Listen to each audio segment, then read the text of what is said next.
You can keep walking and still reach a point where you look at your life and ask, who am I now?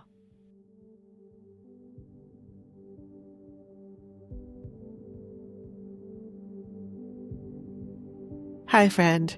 Welcome back to Glory and Grit, where faith meets real life. I'm your host, Stephanie. And you know what? I'm really glad you're here. Last week, we talked about still walking, taking the most needful step. And we came to the truth that sometimes progress is slow. It might look different, but the important part is you're still walking. So this week, we're going to talk about what happens when the journey changes how you see yourself. Not how do I start again, but how do I understand the person who's been walking through all of this? Let me take 30 seconds to remind you that if you like the podcast, please take a second and give us a review and share it with someone who you think might benefit from it as well. And remember that if you go to the website, gloryandgritpodcast.com, you can review and download the new companion pages, and that will help you continue today's conversation. All right? Now, let's get down to the good stuff. Now, we obviously have ways that we identify ourselves, right? We have our name, our age, jobs, family, where we live, but we also carry other ways that we identify ourselves, like I'm the most capable one. I'm the dependable one. I'm always needed. I hold things together. I'm the strong one.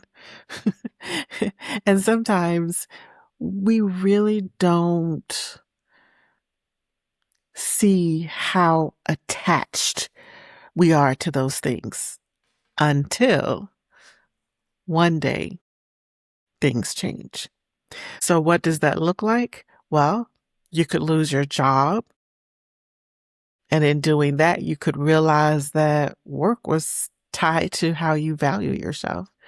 Your health could change. You could get a diagnosis and realize that independence was part of your identity.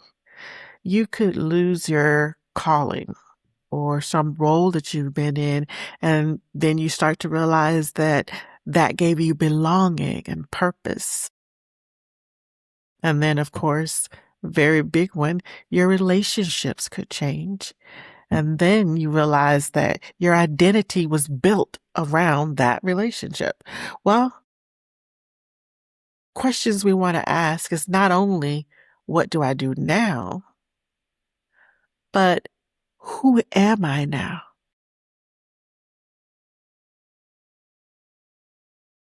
You didn't reach that question because you stopped walking with God, because you didn't. You might have walked slowly. You might have taken a rest here and there. You might have had to wait for the strength and courage to continue. And at some point, you may have even crawled. Okay. But the key point here is that you were still moving through the journey. Mike Thumper.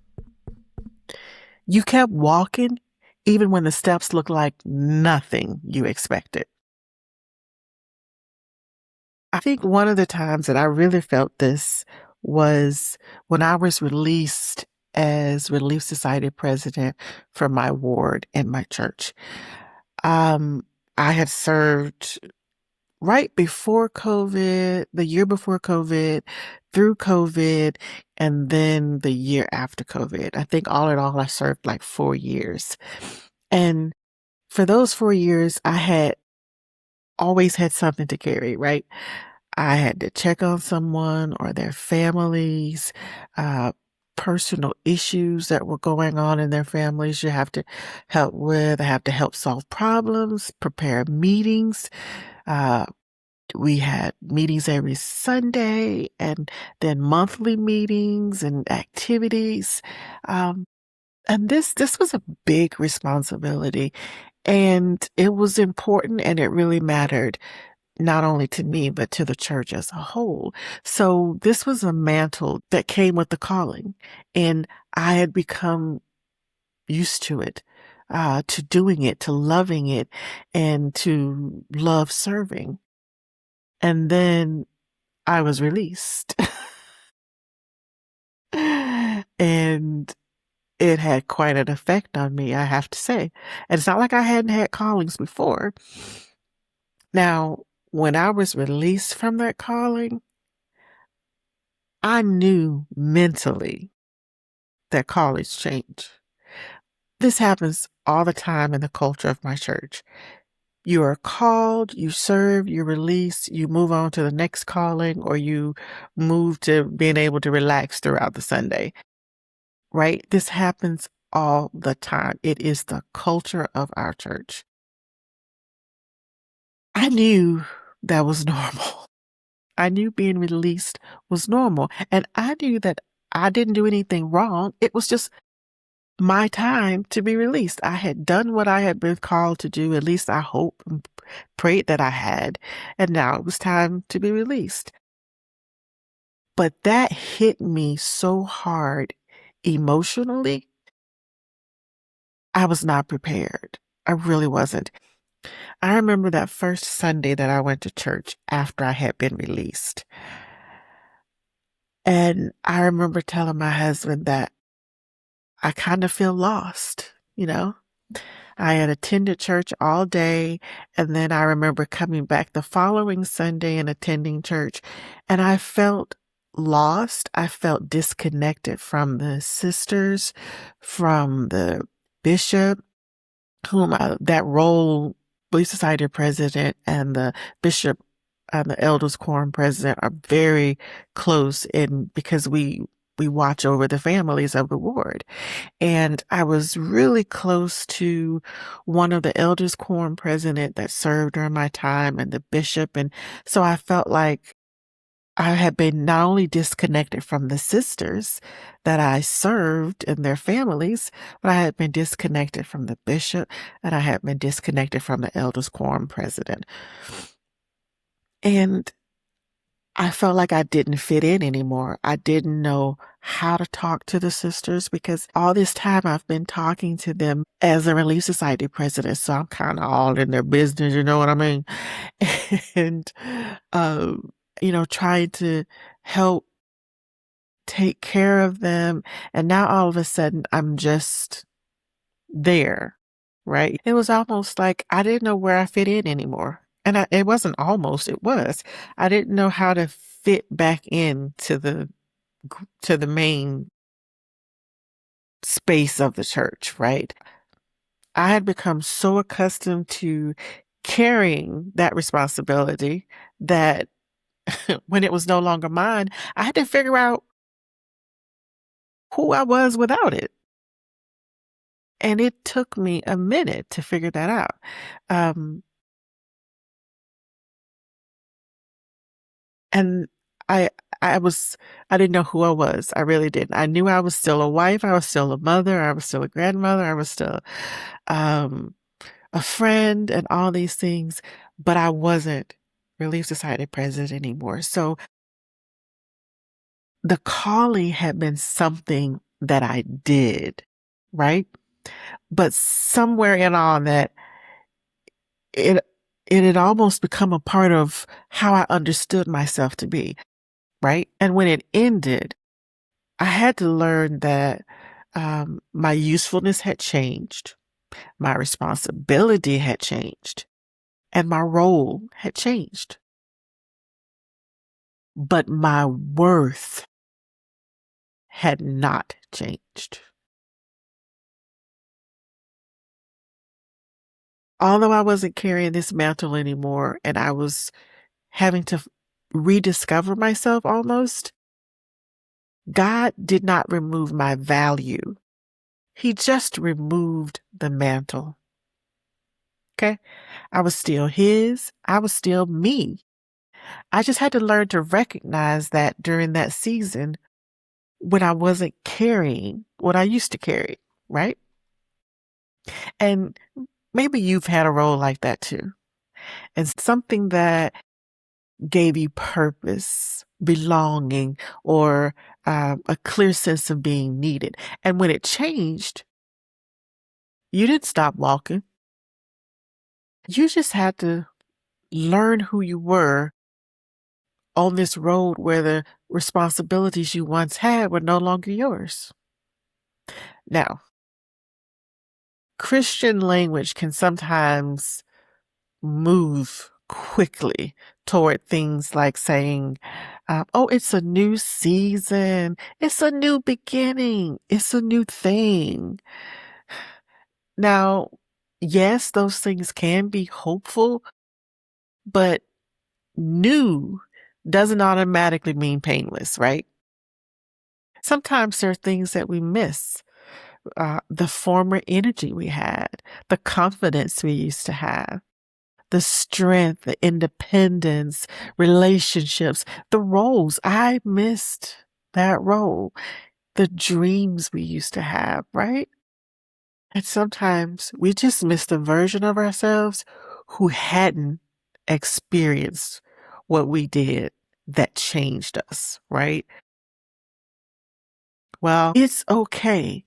Okay, give yourself permission. I give you permission to say, I miss that version of me. And you can do this without feeling like you're being ungrateful or faithless or even like you're stuck in the past, right? You can trust God and you can still grieve about what changed in your life. Healing might not mean that you're going to return to who you were before. Mike Thumper, you can trust what God is forming and still grieve the life that changed. We don't have to insult or look down on who we used to be in order to welcome in or feel encouraged about who we're becoming, right? When you think about the former version of yourself, think about that person. He or she survived things. They prayed. They sacrificed. They showed courage. They kept walking. Okay? You can go back and thank that person. Grieve for the loss of that person, and then carry the parts of that person that are beneficial and helpful to you. Carry those parts forward. And then the things that don't serve you or that aren't good for you, release those things because they no longer fit you, right? Mentally, we know that our worth comes from God. But practically, like in the everyday feel of things, sometimes we start to measure ourselves by how productive we are, right? How useful are we? How many people need us, right? And then this is a big one. This is a big, big, big one. How much can we carry without asking anybody else for help? Mm-hmm. Mm-hmm. You know.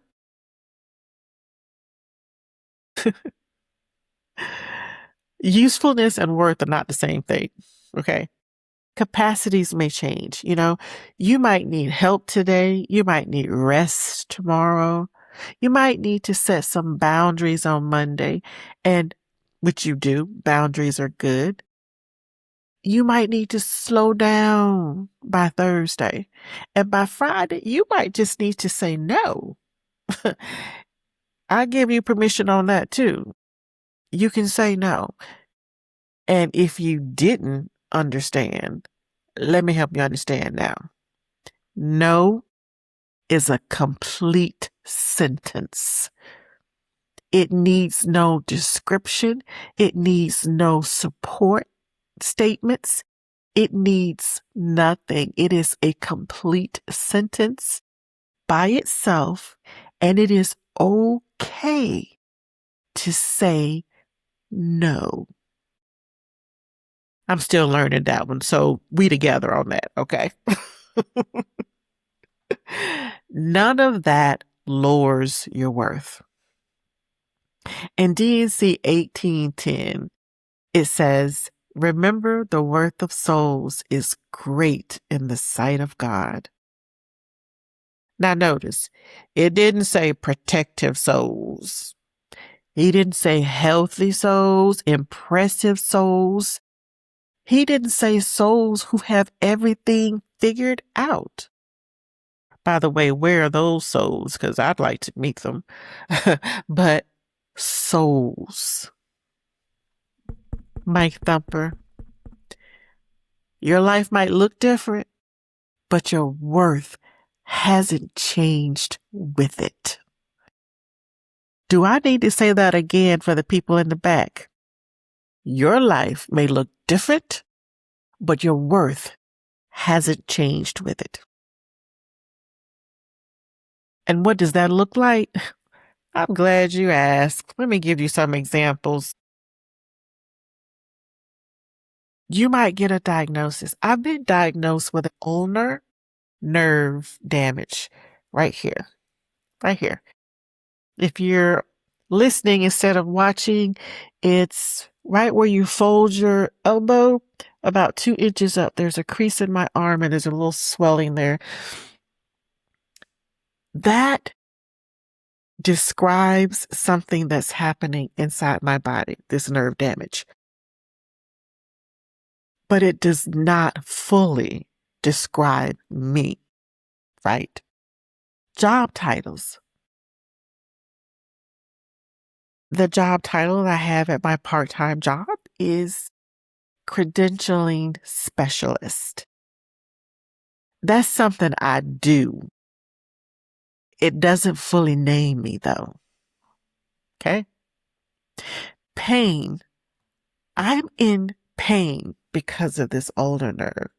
And it has at times reverted back up to my shoulder. Serious, keep you awake 3 or 4 times a night, tear pain, right?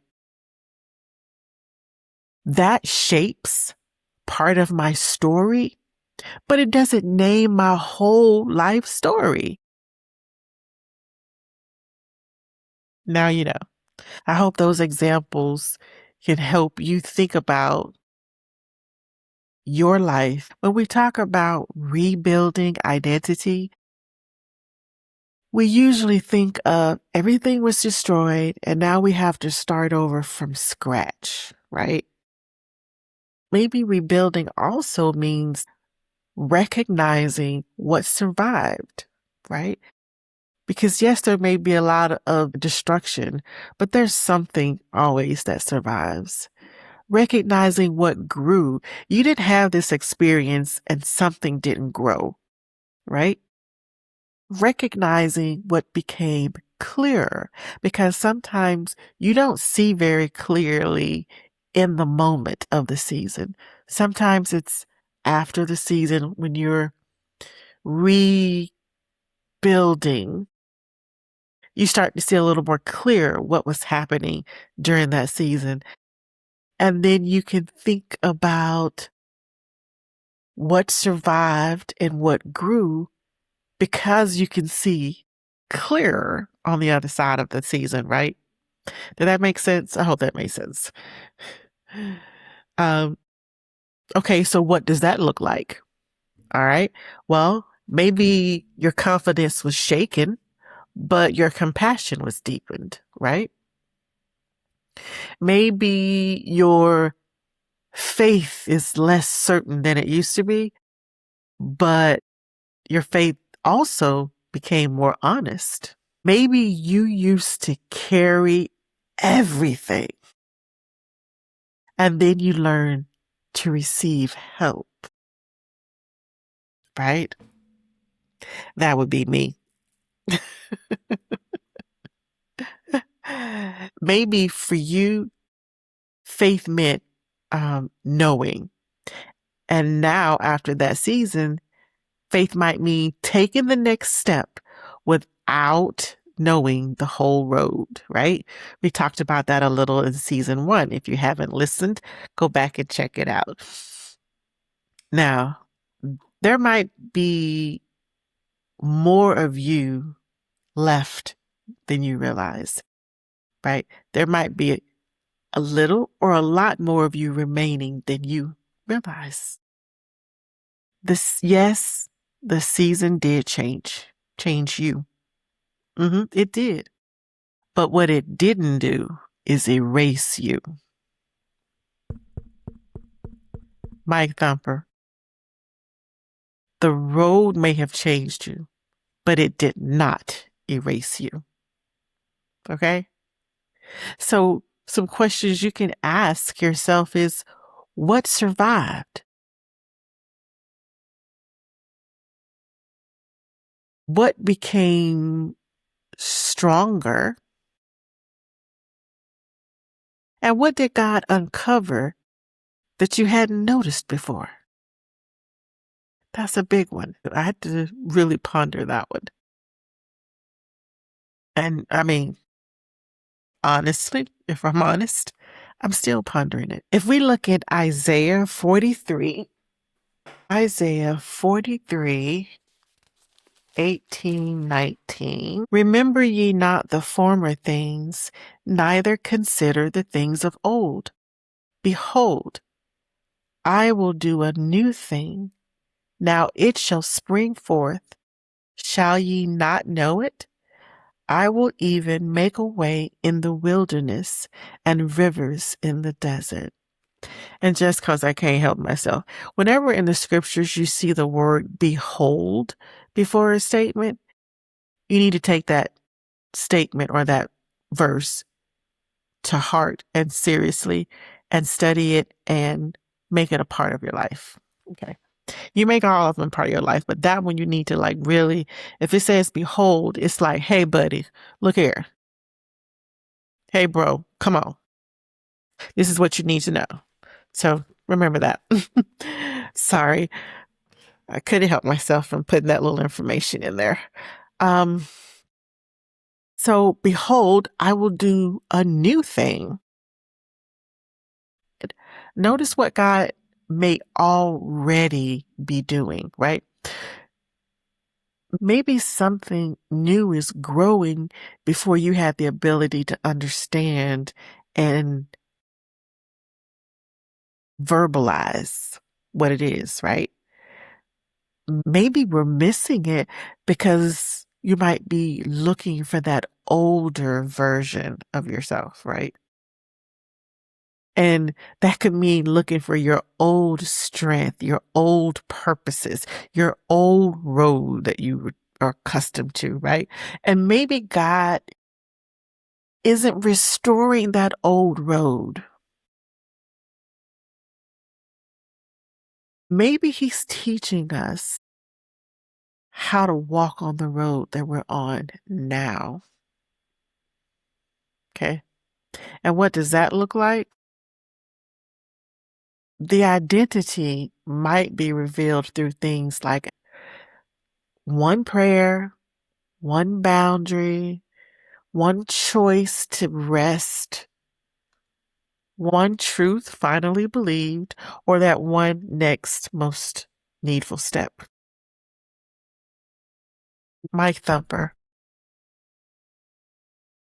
God doesn't have to reveal to you the whole person you're becoming before He can guide you to the next step. Okay.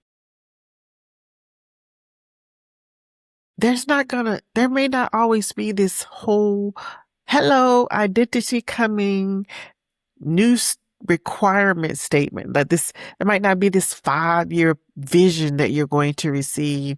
And, or God's not going to give you this polished new me announcement, right?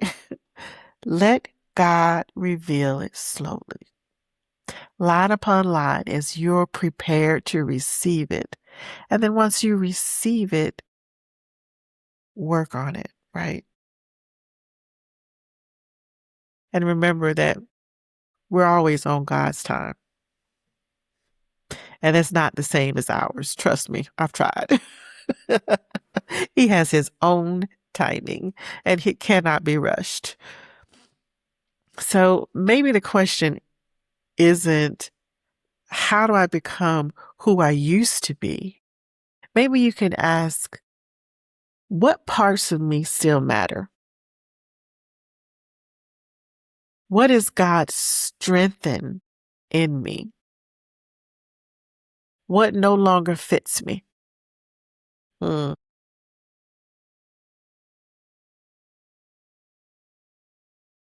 Who is God helping me become? God has always been present in your walk. And he's been present in your obvious progressions, in the waiting, the resting, the steps that nobody saw. He saw them. And he was present while you learned to live inside a life that looked different. You may not recognize every part of yourself in this season, but God has been with you every step of the way, gently revealing who you're becoming. So don't pressure yourself to define the finished new version of you, right? Just ask one question this week. Just one. Who is God helping me become in this season? And then what you can do is keep walking with Him. One honest, needful step at a time. That's all He asks. That's one step at a time. Thank you for spending this time with me on Glory and Grit. I'm your host, Stephanie. Now, in addition to the companion pages, you can also go to the website to sign up for the new Keep Walking weekly encouragement emails. Now, it's not a whole Bible study session with homework and all of that stuff. It's just a brief message to help you get through the week. Until next time, my friend, keep looking for God's glory, even in the middle of your grit. Bye now.